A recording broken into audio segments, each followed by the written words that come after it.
শেহতীয়া বান পৰিস্থিতিক লৈ কাইলৈ জৰুৰী কেবিনেট বৈঠক। কেবিনেটৰ পূৰ্বে বানাক্ৰান্ত জিলা ভ্ৰমণ মুখ্যমন্ত্ৰী সতীৰ্থ মন্ত্ৰীৰ।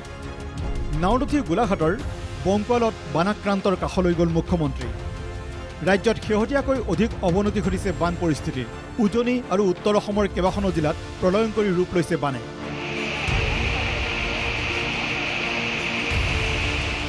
নিতৌ বিভিন্ন জিলাৰ ন এলেকা পৰিছে বানৰ কবলত। বিভিন্ন প্ৰান্তত নৈৰ জলস্তৰ বৃদ্ধিৰ ফলত ছিঙিছে মথাউৰি।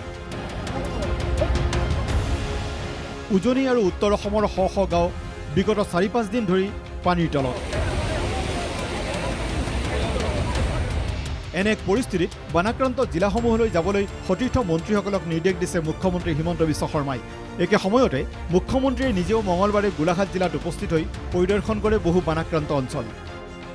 SDRFৰ নাওৰে কমাৰগাঁৱৰ বংকুৱালৰ বান পৰিস্থিতি পৰিদৰ্শন কৰে মুখ্যমন্ত্ৰী শৰ্মাই। ইয়াৰ পিছতে কমাৰগাঁও উচ্চতৰ মাধ্যমিক বিদ্যালয়ত স্থাপন কৰা অস্থায়ী বান শিবিৰত উপস্থিত হৈ বানাক্ৰান্ত লোকসকলৰ সৈতে মত বিনিময় কৰে মুখ্যমন্ত্ৰীয়ে। বানাক্ৰান্ত লোকক সকলো ধৰণৰ সা সুবিধা প্ৰদানৰ আশ্বাস মুখ্যমন্ত্ৰীৰ। ৰাইজৰ ক্ষতিগ্ৰস্ত হৈছে। আমি আশ্ৰয় শিবিৰত শিশুসকল থকাৰ পৰা শিশুসকলৰ খাদ্যৰ পৰা মেডিকেল হেল্থ চেকআপলৈকে গোটেইখিনি সুবিধা কৰি দিব চেষ্টা কৰিছোঁ। বৰ্তমান যিখিনি বানত আমি ক্ষতিগ্ৰস্ত হৈছে তেওঁলোকক আমি পৰ্যাপ্ত সহায় কৰিব চেষ্টা কৰিছোঁ। গোলাঘাটত ডিব্ৰুগড়ৰ বান পৰিস্থিতিক লৈও প্ৰতিক্ৰিয়া প্ৰকাশ কৰিলে মুখ্যমন্ত্ৰী হিমন্ত বিশ্ব শৰ্মাই। মুখ্যমন্ত্ৰীৰ ঘোষণা, বুধবাৰৰ ভিতৰত নিয়ন্ত্ৰণ কৰা হ'ব ডিব্ৰুগড়ৰ বান পৰিস্থিতি। ডিব্ৰুগড় নগৰত এটা বিশেষ সমস্যা আছে, কিন্তু যোৱাকালি গধূলিৰ পৰা আমি ছুইচ গেটখন খুলিব পাৰিছোঁ। পানী লাহে লাহে ব্ৰহ্মপুত্ৰৰ ফালে গৈছে। যদি নতুনকৈ ব্ৰহ্মপুত্ৰ উফন্দি নুঠে তেতিয়াহ'লে মই ভাবোঁ যে ডিব্ৰুগড়ৰ চহৰৰ পানীখিনি কালি বা পৰহিৰ ভিতৰত নোহোৱা হ'ব। আনহাতে বুধবাৰে গুৱাহাটীত অনুষ্ঠিত হ'বলগীয়া কেবিনেট বৈঠকত ৰাজ্যৰ শেহতীয়া বান পৰিস্থিতিক লৈ বিতংভাৱে আলোচনা কৰা হ'ব বুলি অৱগত কৰে মুখ্যমন্ত্ৰী হিমন্ত বিশ্ব শৰ্মাই। শেহতীয়া বান পৰিস্থিতিক লৈ কেবিনেটত প্ৰতিবেদন দিব বানাক্ৰান্ত জিলা ভ্ৰমণ কৰা মন্ত্ৰীয়ে। পানীটো আঁতৰিলে আমি গম পাম যে কিমান মাটি ক্ষয় ক্ষতি হৈছে। কালি আমাৰ কেবিনেটৰ বৈঠক আছে।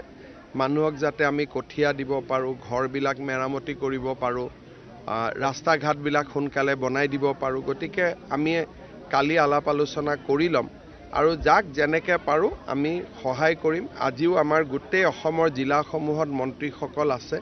সকলো বিভিন্ন জিলাত গৈছে। বান ক্ষতিগ্ৰস্ত ৰাইজৰ লগতে সকলো আছে। মুখ্যমন্ত্ৰীৰ উপৰিও মঙলবাৰে উজনি আৰু উত্তৰ অসমৰ বানাক্ৰান্ত জিলাসমূহ ভ্ৰমণ কৰে কেইবাজনো মন্ত্ৰীয়ে। মাজুলীৰ বান পৰিস্থিতিৰ বুজ ল'লে মন্ত্ৰী ৰণোজ পেগুৱে। মাজুলীৰ যুগুনিধাৰী মথাউৰিৰ ছিগা অংশ পৰিদৰ্শন কৰে মন্ত্ৰীজনে।